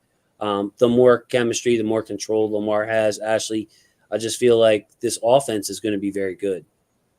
Yeah, I totally agree. And I like what Alex said is that we have people in the building to make the change that we're not seeing in the team right now. It's just about them communicating efficiently, being more comfortable, coaching, working with them. And I think we can get there. I think maybe week 2 was, like I said, just a hiccup. And it was good to get that out of the way early rather than later. You have this concept on One Winning Pod of lost tokens. I go into the year with a little baggie. You can spend them however you want. Losses are losses, wins are wins. And they used one, but I think we learned a lot from it. It was early on, and it's not the end of the world. It sucks so much. You can't even imagine the ups and downs of seeing the first play, a regular season play of you having a PSL and it being a glorious return for a touchdown. You're like, oh man, we brought it. And then we were completely surrounded by Dolphins fans. We're up in the it's always all about him, Ashley. It's always him and his fan experience. You notice this? Jeez, man. I'm not gonna say anything. I'm gonna jump off the stream. I'm so sorry. Hey, if you had to judge my nose, what would you say, bro? What about it? It's got. I would say it's a slightly above average nose. Thank you. I appreciate that. My wife doesn't like my nose. Wife does not like my nose. After years and years and years of marriage, she doesn't like my nose. So I just had to add that. I want to look at the injury report. Let's just take a look at it. And I'm going to get your guys' quick opinions on this guy, on these players. Calais Campbell, not injury related, is NIR rest. He didn't practice. Calais will be fine. J.K. Dobbins, knee, full practice again. Ashley, will he play this week? No, I don't think so. Alec. Playing with the pitch count. It's time to get it ramped up. He needs to have some experience for the Bills game. Don't play the game of like, oh, we're getting ready for the Bills. Get him in there.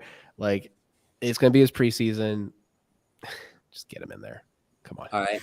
Devin Duvernay with the concussion did not practice. That's one that we can't really call. He's got to be cleared first. He's got to be feeling well. Justin Houston, not injury-related rest. Good. Get that man off his feet. Marlon Humphrey, groin, did not practice today. Ashley, you expect to see him back on the practice field by the end of the week and play Sunday? Yeah. Alec? Yeah. This is a complicated one. Groin injuries are tricky. I look at their wide receivers, and they do not scare me. If he needs time to get ready, this is the game for it. You got Diggs. You got Gabriel. You got Isaiah McKenzie, week 4. If Marlon Humphrey needs a rest, it seems like this has been lingering for a week or two now. Give him it this week. Edwin coming down in the comments. He's saying that, that was Don C. Thank you, Don. Thank you, Don. You're looking really good yourself, and you have the best looking avatar in the business, bro, with the Oriole helmet, LJ. Duvernay had no symptoms today, Edwin. That was what I was trying to get to. He should be good by Sunday. Hope so. I just don't like to speculate on the concussions because that's just, my goodness, who knows what's going on in there. Let's see, where were we? Well, Lamar Jackson got asked today, wearing a sleeve on his right elbow, limited. Harbaugh said, of course, he'll play. Any concern, Ashley, on long-term Lamar arm soreness? I don't know. I don't want to say anything because I know Stafford had an elbow injury, but I feel like that was more because he wouldn't get the surgery. So I don't want to play about an elbow though. So I don't know. I don't want to be overly confident about it. Alec, I can't worry because I just don't have that in me. I'm just gonna until Lamar gives me a reason. I feel like he's gonna be fine. How you feel, bro? Yeah, I mean, I thought it was funny. Like, I agree with what Edwin's saying, laughing about the question. He was like, "I'm gonna throw a lot on Sunday. I don't even throw today." So, keep his arm right. I'm not too worried about it. Maybe it was from the little flip, land on the right elbow a little hard.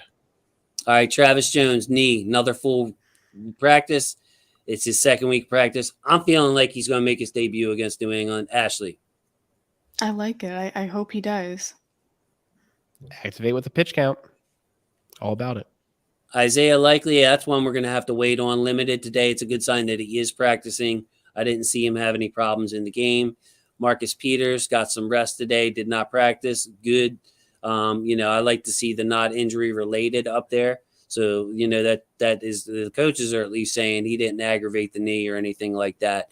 James Prochet back on the practice field in a limited fashion with a groin injury. I'm going to say he does not play this week. It's going to take him a week or two to get back into his shape. I agree with that. Plus, I'm not even sure, even when he is, active, he doesn't get a whole lot of snaps from the offense that we've seen him in. I don't know what it is. I don't know why that is, but. What if Duvernay's out? Does that change your mind, Ashley? Like, okay, now all of a sudden we're down to Tylan Wallace and DeMarcus Robinson. Would you push Prochet to play, or would you just roll with Likely and lean on Likely and Andrews more? No, I could see them putting Prochet in if Duvernay isn't available. Alec, thoughts on Prochet? Yeah. That's a really good point about Duvernay's availability maybe being the influencing factor with Prochet's elevation. Like it was said in the comments, these groin injuries, and we have several of them, they linger. They're always concerning. I want to see him get healthy, but I could see it. I could see him being available this week. And, like you said, Ashley, he doesn't play that many snaps, man. So even if he's active, he'll be like light practice. And Black Daniels, I think this is a shot at my guy Prochet. I think it is, man. Simply do not give up on being a Prochet truther. You were at that stadium practice, bro. You were at the stadium practice, Simply. I know you were because you didn't call me back and didn't meet up with me. You were saving seats for Engraving. Yeah, tough. I throw him under the bus. But put him in his place. Yeah, everyone gets thrown under the bus, man, on this podcast. It's like no way that you can get through unscathed. Maybe Ashley can, but I can't. I put her on blast a couple of weeks ago for not answering a phone call that I made. That's right. I remember that. Yeah. But yeah, James Prochet can run routes. James Prochet has hands. James Prochet has caught about 80% of the balls that you've thrown to him throughout his career. Look, he's not going to get a ton of snaps if everybody else is playing like they are. But yeah, useful piece. So don't give up, Alex. He's a good player. It's just we have a talented receiver room. That's pretty crazy to say. Ronnie Stanley. I feel obligated since Garnett is not here to call Mr. Street Clothes Stanley. Street Clothes Stanley decided that he wanted to get in a limited practice today. So that is great. Ashley Priyanka, is Ronnie going to want to ramp it up and give it a go anytime soon? He might want to, but I don't know if we're going to see him this week. I don't think so. I wasn't looking forward to this one. Hey, it'd be really cool if he got Judon on his butt a few times. So maybe maybe he should play. I don't know. He'll play. That's pretty good motivation. He'll play when he's ready to play, which maybe never. I don't know. Brandon Stevens returned to practice this week. He missed last week's game with a quad. He was limited. Tough to say, just how bad. And then I was worried about Pepe, Demarion Williams, because he got banged up on the next to last play of the game, breaking up a pass in the end zone. And people were speculating he was getting water and it might have cramped up, but he was limited in practice today. We're going to need Pepe Williams in that slot because he was doing some work against Jalen Waddle and some of the quicker receivers in the slot. And that last play, that last touchdown the Dolphins scored, it was indeed Waddle on Jalen Armour Davis in the slot. Jalen Armour Davis is an outside, big, long, strong, lanky corner. He does not, don't want him in the slot. So, yeah, we need Pepe back too. So that is a look at the injury reports. Guys, we've done a really good job on this show without our backbone Garnett. So it is time for final thoughts time. Let's kick it to our guest, the man that picked up some slack today. First of all, Alec, tell people where they can find you and where they can head over and subscribe and all the listening podcast platforms and all that fancy talk. Give it to us first, sir. Sure thing. We're onewinningpod.com. You can subscribe on any of your favorite podcast players. We also started a YouTube channel.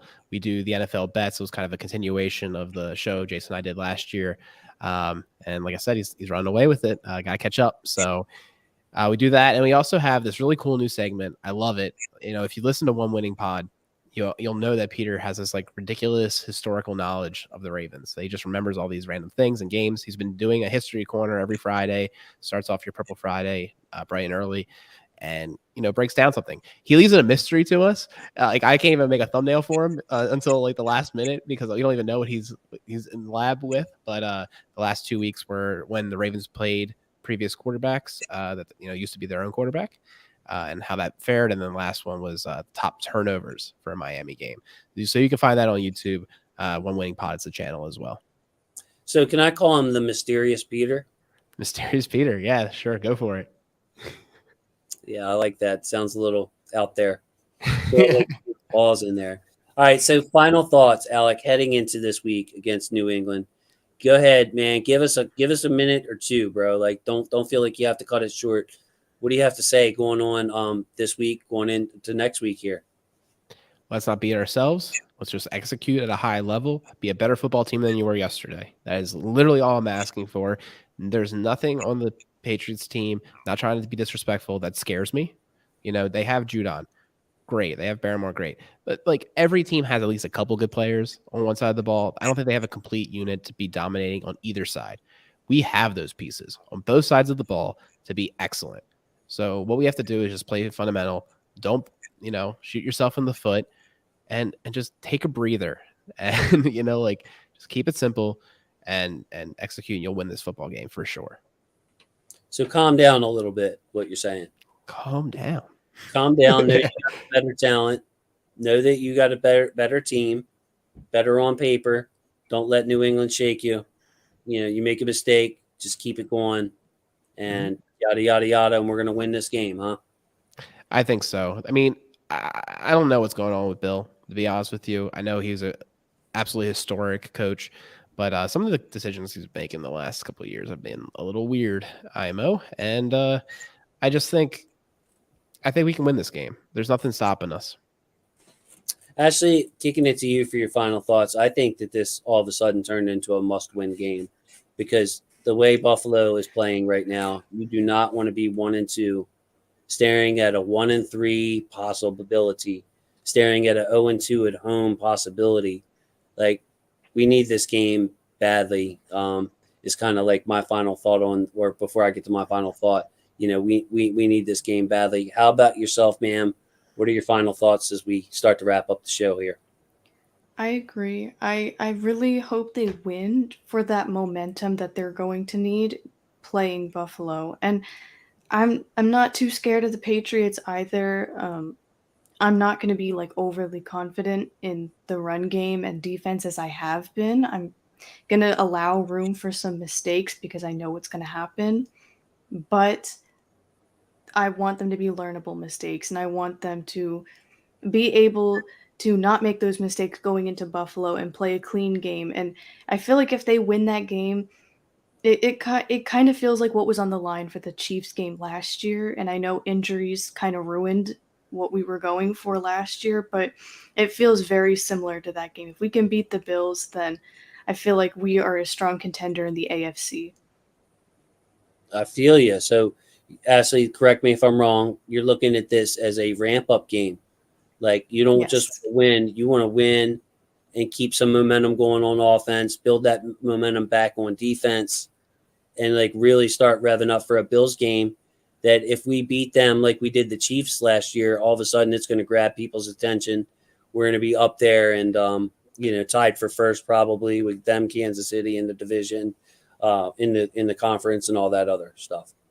Yeah, and I have full faith in the offense, especially when we get our healthy pieces back. It's more so defense cleaning up those, really silly mistakes they've been making because it's like I've been saying, it's not who they are. There you go. My final thoughts, kind of like Ashley's. And I like what Alex said a lot too. Like things go wrong up there. Things tend to go wrong up there. We've had deflated footballs. We've had recording practices. We've had recording the Bengals sideline. We've had wiretapped locker rooms. We've had to rush Billy Cundiff on the field because the play clock mysteriously disappeared. We've had noise pumped into stadiums. We've had headsets go out in the coaches. Remember that kind of stuff? Headsets always seem to go out in England. I mean, bro, we're talking about the same team. Robert Kraft, Bill Belichick. Obviously, Mr. Kraft got away with a little something off the field as well. But yeah, handle all that madness because the Ravens are the better team. So it'll be really, really important to get this win. This is not a bonus win. I've talked about it in the middle of Ashley's points where I should have saved it. You cannot go 1-2 at this point with Buffalo coming to town. That is just a tremendous amount of pressure. I would like to build on Ashley's point and just say, look, play free. I want us to get some confidence going. I would like to see Marlon and Marcus, Travis Jones on the field. I like to get JK. Get some of these injured players some action. Stay healthy, but also get healthier going into this Buffalo game and really give Buffalo something to plan for because the passing offense is looking like it's looking now and continues 3 weeks in a row. Even with a talented secondary like Buffalo, it's going to be a tough task for them. I can't wait to talk about the matchup next week too because all these things we're talking about with the quick passing offense, that's not Buffalo. Our front four will get a chance to get home.